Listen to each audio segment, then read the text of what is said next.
प्रणाम। ओम नमः शिवाय। बारिश का मौसम है और आप ये देख रहे हैं कि बहुत मूसलाधार बारिश हो रही है। हालांकि पहाड़ है, मेरे पीछे भी आप देखेंगे पूरा पहाड़ है, लेकिन इस पहाड़ पर मूसलाधार बारिश हो रही है और मौसम भी बहुत सुहाना है। और ऐसे मौसम में साधना करने का आनंद वो तो बहुत ही मन भावन और लुभावन होता है।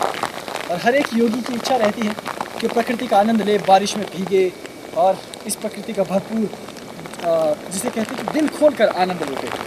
तो हम इस प्रकृति का आनंद लूट रहे हैं, लेकिन आज हम आपको इसी के साथ साथ एक विशेष चीज़ बताएंगे। और आज का हमारा प्रमुख बिंदु रहेगा भगवान। एक शब्द है, इसमें अलग अलग शब्दों को जोड़ करके एक शब्द बनाया गया है, वो है भ, ग, व, आ की मात्रा और न, भगवान शब्द।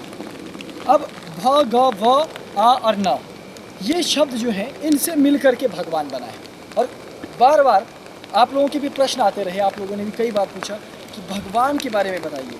वैसे ब्रह्म शब्द और भगवान शब्द इनको समानार्थक समझा जाता है, जबकि ऐसा नहीं है। भगवान शब्द के बहुत से अर्थ हैं और जो व्याख्याकार हैं, जो शब्दों से खेलते हैं और जो शब्दों के विस्तार और उसके महत्व को जानते हैं, उन्होंने उसके अलग अलग खंड करके उसकी व्याख्या दी है। लेकिन मुझसे जो प्रश्न पूछा है वो योग मार्गियों ने पूछा है, जो ध्यान करते हैं, योग में जाते हैं। उन्होंने कहा कि क्या हम भगवान हो सकते हैं और भगवान होने की पद्धति क्या है और भगवान शब्द का अर्थ क्या है। तो योग मार्गियों के लिए मेरा साधारण सा उत्तर आज इस क्षेत्र से है, वो ये कि भगवान का अर्थ है भ, ग, व, आ और न। भ मैंने भूमि, ग मैंने गगन और व मैंने वायु, और देखिए भ, ग, व और अब है आ। आ का मतलब होता है अनल या आग, जिसको अग्नि हम कहते हैं। और उसके बाद बच्चा न। नीर शब्द का पर्यायवाची है, जिसका अर्थ होता है जल। तो भगवान का तत्व अर्थ हुआ पंच तत्व। जो ये पांच प्रमुख आदि तत्व हैं जिनसे मिलकर ये सृष्टि बनी है, उनको संयुक्त करके भगवान बना है। अर्थात जो इन पंच तत्व की सृष्टि के राज को जानता है, जिसने इन पंच तत्वों को उत्पन्न किया, जिसके नियंत्रण में ये पंच तत्व हैं, और जो इस पंच तत्वमयी सृष्टि का एकमात्र मालिक है, वही तो भगवान है। तो ये मैंने योग मार्गियों के लिए भगवान शब्द की एक छोटी सी परिभाषा।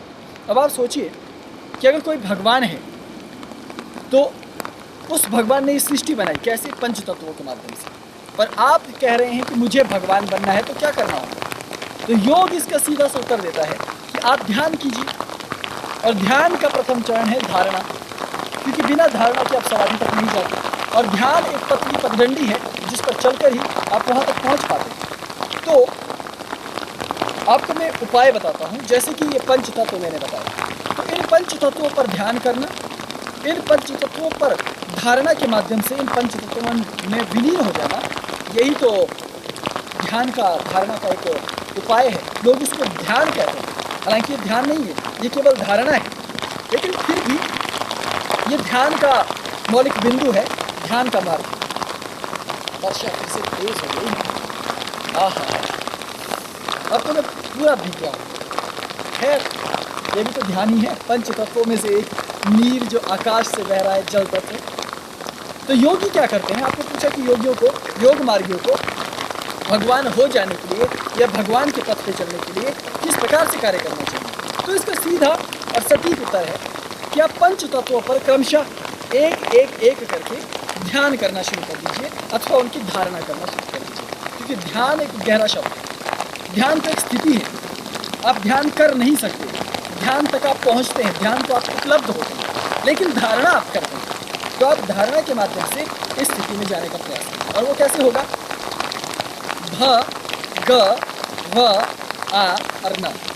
पहले भूमि, पृथ्वी पर स्थित होकर बैठकर पृथ्वी का ध्यान करना और पृथ्वी तत्व का ध्यान करना है। जब पृथ्वी तत्व क्या है, ये एक बड़ा बखेड़ा है, लेकिन साधारणतया मान लीजिए अभी आप नए जोगी हैं, साधारण जोगी हैं, आपको नहीं मालूम कि साधना और ध्यान किस तरह किया जाता है। तो उसका एक ही तरीका है कि आप पृथ्वी पर बैठ जाइए या लेट जाइए। वैसे इसका सही विशुद्ध ऋषि मुनि का तरीका है कि पद्मासन में या सुखासन में बैठकर आपको स्थित होना है हाथ जोड़कर, या इस प्रकार हाथ रखिए या इस प्रकार से हाथ रखिए। उसके पश्चात आप ये सोचिए कि मेरा संपूर्ण शरीर, मेरा संपूर्ण अस्तित्व पृथ्वी से बना है, मिट्टी से बना है, और धीरे धीरे इस भाव को धारणा सहित बलपूर्वक दृढ़ करते जाइए। इतना दृढ़ करते जाइए कि धीरे धीरे दृढ़ होते होते आपको ये घड़ी प्रकार महसूस होने लगेगा कि वास्तव में आपका पूरा शरीर जो है वो किससे बना है, वो केवल मिट्टी से बना है। ये भाव आपका बेहद मजबूत होता चला जाएगा। और जब ऐसी स्थिति आ जाए, फिर ये सोचिए कि अब आपका ये शरीर धीरे धीरे वायु में उड़ रहा है और मिट्टी में मिल रहा है, इसके टुकड़े हो रहे हैं और ये मिट्टी से मिलकर मिट्टी हो रहा है। और आप इतने महीन कण बन गए हैं, छोटे छोटे कण, कि आप मिट्टी संपूर्ण ब्रह्मांड की मिट्टी में फैल गई है। संपूर्ण पृथ्वी पर आप मिट्टी से मिट्टी हो गए हैं, अब आपका कोई अस्तित्व नहीं। इस प्रकार लगातार धारणा करनी है मिट्टी के ऊपर, भूमि के ऊपर। प्रथम शब्द है भ, अर्थात भूमि शब्द पर जब योगी पूरे अस्तित्व से जुड़ जाता है तब उसका एक चरण पूरा हुआ। फिर भाव के बाद ग, अर्थात गगन। फिर इसी प्रकार धारणा कीजिए बलपूर्वक कि मेरा शरीर केवल गगन से बना हुआ है, आकाश से, अनंत आकाश जिसकी कोई था नहीं, जिसकी कोई सीमा नहीं, जो आदि अंत से परे है, न जाने कहाँ से शुरू होता है, न जाने कहाँ जाकर समाप्त होता है। तो योगी बलपूर्वक इस विचार को अपने भीतर धारण करता है, करता रहता है, और धीरे धीरे ये धारणा इतनी बलवान और इतनी बलवती होती है कि वो कुछ ही समय में अपने आप को उस स्थिति पर महसूस करने लगता है, और तब धीरे धीरे वो अपना विसर्जन करने लगता है। और फिर ये धारणापूर्वक सोचते हैं कि मैं विलीन होते होते इस ब्रह्मांड में खो रहा हूँ, इस संपूर्ण गगन में, उस गगन के साथ एकाकार हो रहा हूँ। मेरा शरीर नहीं रहा, मेरा कोई भी शरीर, कोई भी अस्तित्व है ही नहीं, मेरा केवल एक ही अस्तित्व है और वो है गगन। इस प्रकार जब धारणा करता है वो क्रमशः दूसरे चरण में जाता है। इसी तरह भा गा वा, वायु। पृथ्वी पर वायु सर्वत्र बहती है, कभी यहाँ, कभी वहाँ, कभी ऊपर, कभी नीचे। तो पृथ्वी पर सर्वत्र वायु जो बह रही है, इसका आदि और अंत भी नहीं मिलता। ये निरंतर भ्रमणशील है, स्थित नहीं है, और इतनी विस्तृत है, इतनी फैली हुई है कि ये जानने में नहीं आती। इसीलिए कहा ना कि वायु और मन को रोकना या बांधना बहुत जटिल है। ठीक उसी तरह से आप योगी एक सुखासन पर बैठकर ध्यान करता है कि मैं वायु से बना हूँ, मेरे भीतर का सारा अस्तित्व वायु है, और धीरे धीरे ये वायु विलीन हो रही है मेरे भीतर की इस बाहर वाली वायु के साथ एक रूप तादात्म्य स्थापित हो रहा है। तब भीतर की वायु और बाहर की वायु यानी आप और वायु एक हो जाते हैं। तब आप फैलते चले जाते हैं, पर्वत, नदी, रास्ता, जंगल, वृक्ष, फूल, पत्तियों के ऊपर, एक पर्वत शिखर के उस पार आप जाते हैं, एक द्वीप, महाद्वीप के उस पार जाते हैं, सागर के ऊपर, रेगिस्तान के ऊपर, हर ओर आप फैलते चले जाते हैं। तो योगी जब गहन अभ्यास के साथ इस धारणा को करता है तो ये धारणा इतनी जटिल हो जाती है कि उसके आनंद की सीमा ही नहीं रहती। वो कल्पना की कि ऐसी अमोघ उड़ान पर पंख लगाए उड़ता रहता है कि मानो उसको कोई सिद्ध घोड़ा, सिद्ध अश्व प्राप्त हो गया। तो भ ग व, उसके बाद आ, अर्थात अग्नि, अनल। तो अग्नि या आग, इस प्रकार सोचा जाता है कि मेरा अस्तित्व आग से बना है, मेरे पूरे शरीर के भीतर आग लगी हुई है, मैं अग्निमय हूँ, मैं स्वयं अग्नि ही हूँ। इस प्रकार निरंतर धारणा करते करते इस भाव को आखिरी चरमोत्कर्ष पर ले जाकर अपने आप को उस बिंदु पर स्थित किया जाता है। और जब ये स्थिति पूर्ण हो जाती है उसके बाद अपने आप को अग्निमय, ये ब्रह्मांड में सूर्य अग्नि से बना है, नक्षत्र अग्नि से तदग्नि, ब्रह्मांड में जहाँ देखो वहाँ आतिशबाजी हो रही है। जैसे दीपावली में आपने देखा होगा बच्चे फुलझड़ी जलाते हैं, गोल गोल घूमने वाली चरखीसी चलाते रहते हैं, आकाश में उड़ने वाली हवाइयाँ चलाते रहते हैं, पटाखे फोड़ते रहते हैं। इस तरह से अनेक तरह की रंग बिरंगी आतिशबाजी करते हैं। वास्तव में ये आतिशबाजी ब्रह्मांड का ही प्रतीक है। आप आकाश में जाकर जब ब्रह्मांड को देखेंगे तो सर्वत्र अंधकार में रोशनी हो रही है, जगमगाहट। कोई सितारा बन रहा है तो कोई पूरी की पूरी आकाश गंगा उजड़ रही है। कहीं एक अग्नि के पिंड में सब समाहित हो रहा है तो कहीं एक अग्नि का पिंड धधकते हुए विस्फोट करता है और अनेकों सृष्टि को उत्पन्न करता है, अनेकों पृथ्वी। तो इस प्रकार जब आप अग्निमय हो जाएं तो अपने भीतर की इस ब्रह्मांडीय आतिशबाजी के साथ जुड़ें, उसको देखने का प्रयास करें। इस प्रकार जब योगी अग्नि तत्व से जुड़ता है तो ब्रह्मांड की रचना, ब्रह्मांड की लीला और अग्नि के विलास को अनुभव करने लगता है। तो फिर भ, ग, व, आ और न अर्थात नीर अर्थात जल। हालांकि ब्रह्मांड के प्रत्येक क्षेत्र में जल विद्यमान है, लेकिन कहीं सूक्ष्म रूप में है, कहीं स्थूल रूप में, कहीं दृश्य रूप में, कहीं अदृश्य रूप में। लेकिन जल एक स्थायी तत्व है और सर्वत्र वो विद्यमान रहता है।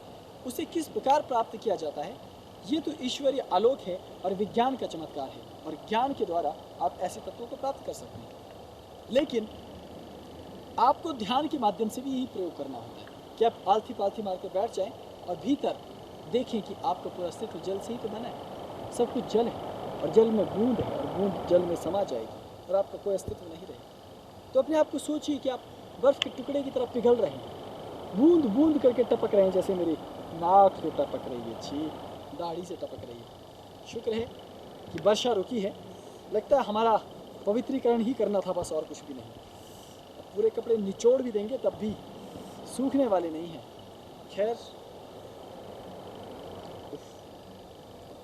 बहुत बुरी तरह से कपड़े चिपक गए, चलेगा, जोगी हैं, आनंद तो है ही, फिर भी हाथ भी साफ हो गए इस बहाने। तो नीर बर्फ की एक एक बूंद की तरह आप टपक रहे हैं, इस तरह से धारणा की जाती है और अपने आप को जल तत्व समझकर अपने आप को झरनों से गिरा दिया जाता है। झरनों से अपने आप को बहाते हुए नदियों में ले जाया जाता है, नदियों से बहाते हुए सागर में ले जाया जाता है और अंत में इस सागर से निकलकर महत सागर में अर्थात ब्रह्मांड रूपी सागर में अपने आप को विलीन किया जाता है। जब योगी इस प्रकार से अभ्यास करता है तो आप, बहुत छोटे अभ्यास है ना, लेकिन आप जानेंगे कि इतने अभ्यास को सिद्ध करने से ही व्यक्ति धीरे धीरे समाधि की उस स्थिति में जाता है जहाँ वो अपने आप को भगवान पाता है और धीरे धीरे उस ब्रह्म तत्व की ओर जाते हुए स्थित हो जाता है उस ब्रह्म के भीतर, जहाँ योगी परमात्मा हो जाता है। कहने को बहुत आसान है ना, मैंने तो 5 मिनट में कह दिया कि ऐसा करो ऐसा करो ऐसा करो, बस हो गया, लेकिन इतना आसान है नहीं।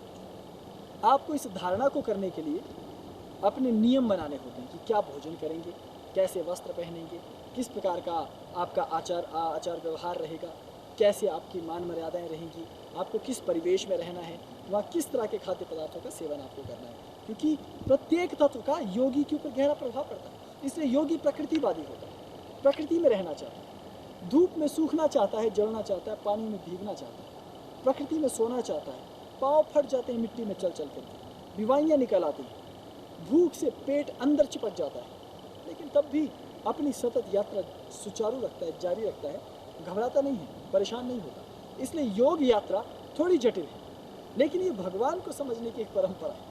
और भगवान और ब्रह्म, मैंने पहले कहा कि भगवान शब्द का अलग अर्थ है, ईश्वर शब्द का अलग अर्थ है और ब्रह्म शब्द का अलग अर्थ है। तो मैंने केवल भगवान शब्द की यौगिक व्याख्या आपको दी है।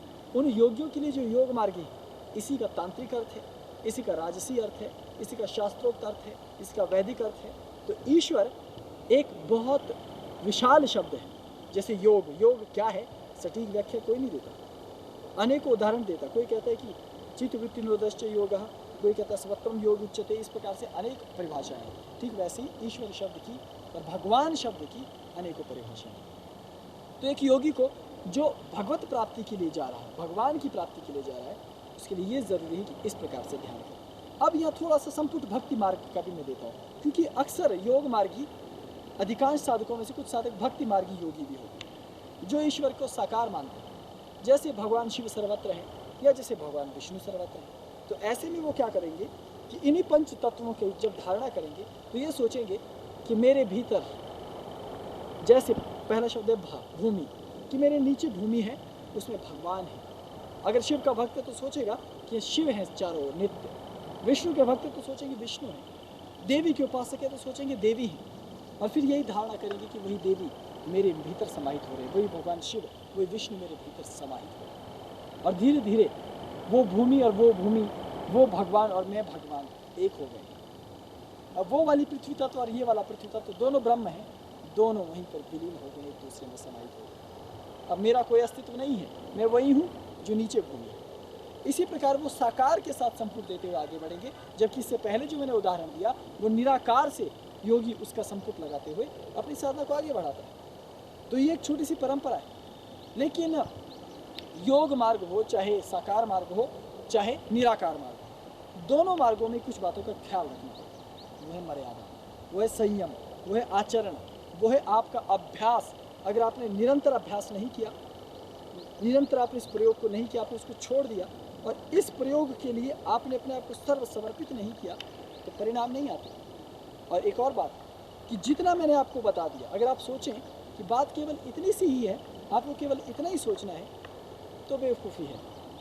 ये तो केवल धारणा है, धारणा का प्रथम चरण। इसके अनेक उपखंड भी होते हैं, लेकिन मेरे पास इतना समय नहीं है कि मैं आपको इन सारे तथ्यों को विराटता से समझा सकूं। इसलिए लघुता से बता रहा हूं कि जैसे आपको भूमि का ध्यान करना है। अब भूमि की धारणा करने की अनेकों पद्धतियां हैं। एक तो मिट्टी से मिट्टी हो जाना और मिट्टी में खुद को विलीन कर देना, और एक ये देखना कि सारी ब्रह्मांड की मिट्टी आप में समा रही है, आप में समाहित हो रही है। एक है सृष्टि क्रम कि आपसे सब पैदा हो रहा है, सारी मिट्टी आपसे बनी, ये पृथ्वी आपसे बनी, चंद्रमा आपसे बना, मंगल ग्रह और आकाश गंगाएं, ब्रह्मांड, चांद, तारे, इसके अंदर जितनी भी मिट्टी है, जितना भी पदार्थ है, वो आपने पैदा किया, आपके शरीर से निकल कर फैल रहा है। इसको कहते हैं सृष्टि क्रम। और एक है संहार क्रम, जिसमें आप ये कहते हैं कि संपूर्ण ग्रह गणिकाएं, संपूर्ण आकाश मंडल में जितना पृथ्वी तत्व है आ रहा है और मुझ में समा रहा है। इसे कहते हैं संहार क्रम कि सब लोप हो रहा है मुझ में। और एक तीसरा भी जिसे कहते हैं स्थिति क्रम कि देखो मैं हूँ, मैंने इस सब को उत्पन्न किया है, अब मैं स्थित हूँ, मैं मिट्टी का हूँ और मिट्टी पर ही स्थित हूँ, और ये मिट्टी है, ये यही स्थित है, मैं यही स्थित हूँ, क्योंकि इसको स्थिति मैंने दी। इस प्रकार से सोचने पर उसको स्थिति क्रम कहते हैं। फिर इसके भी आगे अनंतर भेद है कि मिट्टी के तत्व कैसे हैं। अब कहीं खुरदरी मिट्टी है, कहीं चिकनी मिट्टी है, कहीं पीली मिट्टी है, कहीं रंगीन मिट्टी है, कहीं काली मिट्टी है, कोई पतली है हवा में उड़ने वाली मिट्टी। तो फिर आप मिट्टी के विलास का आनंद लेते कि मैं काली मिट्टी बन गया और पानी को काला करके बना, मैं पीली मिट्टी बन गया, पीली मिट्टी के साथ बना। आप सोचेंगे कि इतने प्रयोग क्यों? साधारण सा होता है, साधारण सा कि एक गायक वो सा रे गा मा पा धा नी सा का अभ्यास बार बार क्यों करता है? सा रे गा मा, सा रे गा मा, इस तरह से बार बार अलंकारों का प्रयोग क्यों करता है? बार बार रियाज क्यों करता है इस प्रकार से? इसलिए ताकि वो एक विशुद्ध गायक बन सके, उसका स्वर तैयार हो सके, वो अपने आप को तैयार कर सके उस गायन के लिए जो कि सृष्टि का सर्वोत्तम गायन, ताकि वो उस राग को गा सके। ठीक उसी तरह से आप भगवान तत्व को समझ सके, भगवान के एक शब्द भाव को समझने के लिए, भम बीज को समझने के लिए इतने बखेड़े करने पड़ते हैं। इसलिए मैंने तो केवल, क्योंकि मैं उतना ही बताता हूँ जितना अनिवार्य है, इसके और भी प्रकार अंतर्भेद है, लेकिन ये सारे के सारे भेद गुरुगम्य हैं और ये परंपरानुगत है। इसलिए गुरु के सानिध्य का लाभ अवश्य लेना चाहिए। उनके पास बैठ करके भगवान क्या है, भगवान तत्व क्या, भगवत्ता किसे कहा जाता है, ये सब समझने की बेहद ज़रूरत है। खैर, बारिश से कपड़े इतने चिपक गए हैं कि खोल के निचोड़ने पड़ेंगे। अब आपके सामने खोल के तो नहीं दूंगा, मैं निचोड़ने वाला हूँ नहीं, किनारे पे जाके निचोड़ूंगा। पर मौसम सुहाना होगा। मेरे पीछे देखिए बादल कितने धोखेबाज निकले। बस इन बादलों का एक ही लक्ष्य था कि मैं यहाँ पहुँचूँ और ये ऊपर से बरस कर मेरा अच्छा खासा पवित्रीकरण करें। अब मैं ऐसा लग रहा हूँ जैसे बारिश में भीगी हुई बिल्ली। खैर, शेर भी कभी कभी बिल्ली बन ही जाता है। वो देखिए आसमान पीछे साफ हो रहा है और बादल अब भाग रहे हैं, क्योंकि उनको मालूम है कि चाहे बारिश हो चाहे कुछ भी, मैं तो अपने काम से रुकने वाला हूँ नहीं और नहीं टलने वाला हूँ। अब संध्या का वक्त हो रहा है, चिड़िया मुझे नज़र आ रही है सामने, एक सुंदर सी काली सी। मौसम बहुत अच्छा है, तो ध्यान करने का अवसर है आपके पास। योगी हो तो ध्यान करो ना, योग का अभ्यास करो ना, थोड़ा समय निकालो, इस दुनियादारी को छोड़ो। ये सब झंझट तो चलते ही रहेंगे, आज ये मरा कल वो मरेगा, परसों मैं मरूंगा, चौथ कोई और मरेगा। ज़िंदगी तो जीने मरने वालों की। साधक तो नित्य रहता है, इसलिए साधना के बारे में सोचो, साधना करो। नुक्ताचीनी होती रहेगी, मीडिया क्या कहता है, पुलिस प्रशासन क्या कहता है, बड़े बड़े विद्वान क्या कहते हैं, लोगों की क्या राय है, छोड़ो। पहले भी कई पुलिस वाले पैदा हो चुके, पहले भी कई जज पैदा हो चुके, पहले भी कई बड़े बड़े डॉक्टर आ चुके, पहले भी मेरे जैसे कई बड़े बड़े महान योगी आ चुके। कुछ नहीं होता यहाँ, सब एक स्थायी नित्य लीला है। इस लीला में केवल वही पार जाता है जो योग को समझता है, जो सत्यता को समझता है, जो मार्ग को समझता है। तो आनंद करो, उत्सव मनाओ, हमारी तरह भीगो योग की वर्षा में। अभी इस भगवान की यौगिक व्याख्या में इतना है। अपना ध्यान रखो। ओम नमः शिवाय।